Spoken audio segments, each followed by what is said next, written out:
All right, Jill. So what have you been up to, Miss Jillian? Let's go. Come on now, subscribe and hit that notification bell. What's been going on with me? 2019 was a very interesting year for me. A lot of highs and a lot of lows, triumphs, defeats, they're normal. Well, let's talk some about the triumphs. What were some of those? Well, let's talk about some of the changes. Yeah. Like these braces that's on my teeth. Okay, honey. Got these braces in April, and I just really love them. I'm low-key obsessed. I've already talked to my orthodontist about the possibility of keeping them on for an extra 3 to 4 months after my teeth. Lord have mercy. I just love the colors.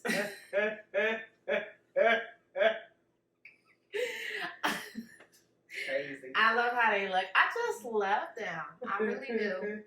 I don't love how they feel after I get them tightened sometimes. It's definitely painful, but I definitely love them. So that happened in April, and then I got my nose pierced. I know y'all can't really see it because it's really, really tiny. Later on, I may switch it out to a hoop so y'all will see that. Okay. Yeah, I got my nose pierced. It's something I've always wanted to do. And one of my friends was like, I'm going to my nose pierced. You want to go with me? I was like, you know what? I do. And here we are. What else? Yeah, I'm still chunky. I've been working on that.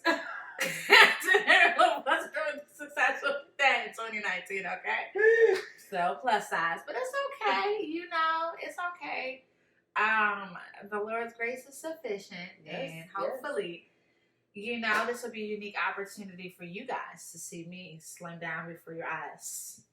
Hold me accountable, guys. Hold me accountable, please. Listen, if you see me in these streets with a cheeseburger, with fries, just anything I ain't got no business, I give you permission to slap it out my hand. Now, I may slap you back, but oh no,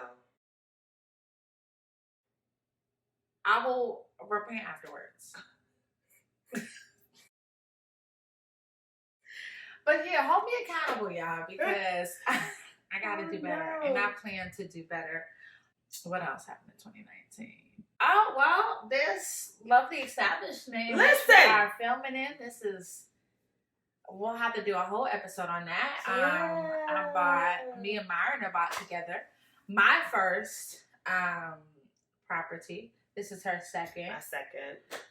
But this is my first. So we bought a condo. Yep. And we'll do a video later about just all of the faith. Oh Lord, that's gonna be a good video. Yeah, the faith, the process, just all of that. That video is gonna be loaded with a lot of just wisdom, conversations we had to have about our preferences, about putting that to the side for the greater good, like just the strategy behind this. A lot of people, when it comes to purchasing and all that stuff, people want to get their own thing. They're only thinking about that, but sometimes you have to make steps toward that. And to be honest, there is and I don't want to say what the culture is, but there are a group of a certain race back in New York. What they would do is it was like 10 of them. They would all live in an apartment together, and they would work, build. And as each one left, they would leave to buy. So really partnering with each other. Like, this is not about me having my own, let's, you know what I'm saying? Let's all do this together. So just having that, my friends. So we'll talk about that. That was a big thing for 2019. I got married. I'm practicing for next year. Hilarious. She practicing, y'all. I'm practicing. Oh my God. Listen. I'm practicing for next year. Next year's video, y'all. When we get the recap, I'm like, y'all, I got married. So I didn't get married, but it's in Jesus' I'm sitting here like, what? Come on, y'all, stretch your hands. Stretch your hands out. And just agreeing with me. Fire. The Lord do it by Fire. His nice. Then the husband. But I did get a lot of prophecies about hubs in 2019. Yeah, so true. I have definitely shifted my focus more toward preparing to be a good wife and mother and all of that stuff. I started school in the fall of 2018, right. so I wasn't in school Right. when we were filming. But yeah, I am currently I'm in my second year now. I graduate next year. Yeah. So I'm in grad school, double masters. Child, this year almost took me out. Oh, Jesus. It's been intense. With your degrees, like, what do you see your future looking like? That's a loaded question. That's a whole episode. But my degrees are in school counseling, clinical mental health, and I'm gonna get my LCAS, which is becoming a licensed clinical addiction specialist. There's quite a few things that I would like to do that I feel an unction, a pull from the Father to do.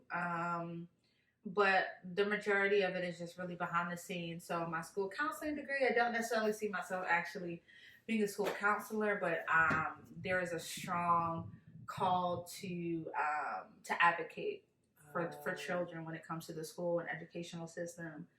I have a strong burden for that. So what I plan to do in the school system is a lot of disrupting. Like administrative, like yeah, things but in order. disrupting. Yeah. I'm basically going to be like a wrecking ball to the entire educational system because there just needs to be a complete shift. Yeah. There are too many children that are in elementary school suffering with anxiety, depression, having suicidal thoughts. It's ridiculous, and it needs to stop. So there has to be a major shift in just the whole structure of education, the curriculum, the programs and resources that are accessible to them, the staff. School counselors typically don't actually counsel, and that's the crazy part about the role. Yeah. The training, we do get training and counseling, but we're not supposed to really actually counsel. We're supposed to refer out. So it's this whole big thing. What else? Very passionate about addiction, substance abuse. May share that at a later time too. I had a very, very traumatic situation with a family member who was addicted. And just seeing my family, how we had to process through that and helping them get help and on the road to recovery. So I'm definitely passionate about that and just mental health in general. So it's gonna be in the streets, moving and shaking. That's amazing. Things around. That's amazing. But that's not all that you are, because there's a very strong creative side to you as well. What are you doing? To sing, I love to write, I love to act, I love to dance.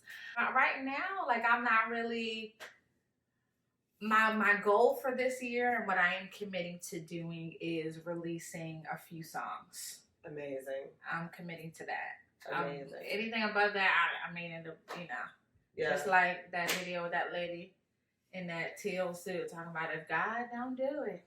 Child, that's how I feel. Because I already have a lot on my plate. Right.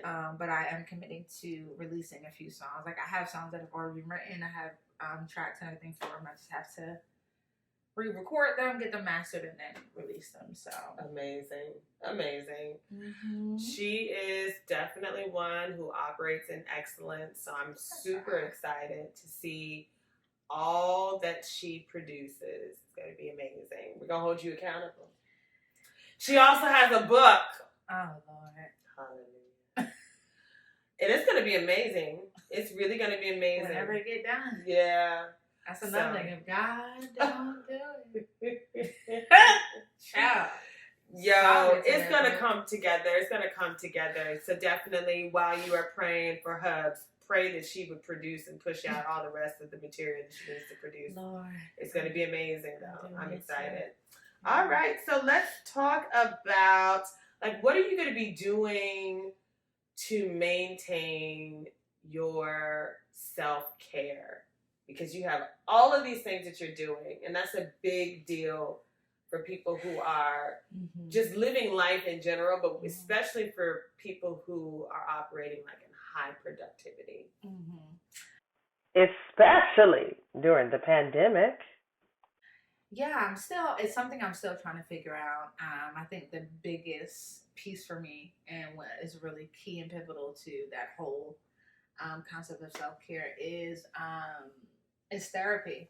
Yeah. So I just recently found a really, really dope counselor that looks like me.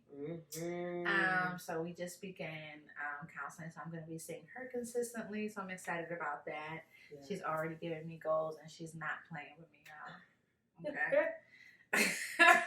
Like, she's serious about holding me accountable.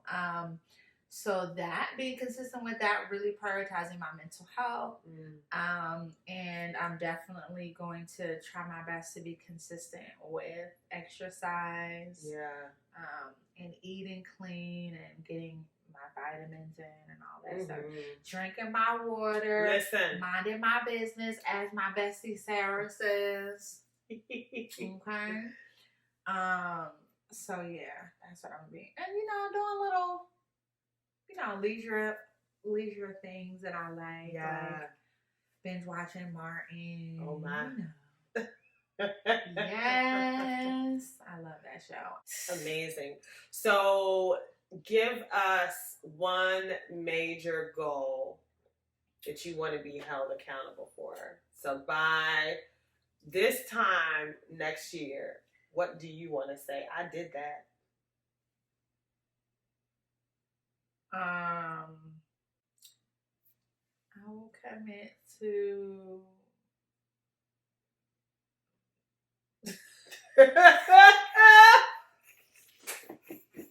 Lord, I can see it now. I can see it next year, like so. Okay, I got a different question now. Okay, I have another question. Okay, so then, what fear do you want to be done away with? One specific area. FOMO, fear of missing out. That's good. It's actually something that a lot of people deal with. Yeah, that's why I be going places I don't really be wanting to go. Oh Lord, because you feel like, what if I don't like? If somebody invite me somewhere, and I know a lot of people can relate. All of my introverts, you make plans when you feel like being around people, and then when it comes time to actually go, Lord, you be not wanting to be around people. So that's that. I think that's a good one because fear of missing out is a major distraction too. That's amazing. Well, I am so glad you were able to share what you've been up to. Me too. Super exciting. Jill did a little something. Here it goes. Inside of you is a solution, creatively and crafted into your being. So release all that's inside you. You were made for this. You were made for this. You were made for this. Keep fighting, keep fighting. I know it gets hard sometimes, but you owe it to yourself to fight.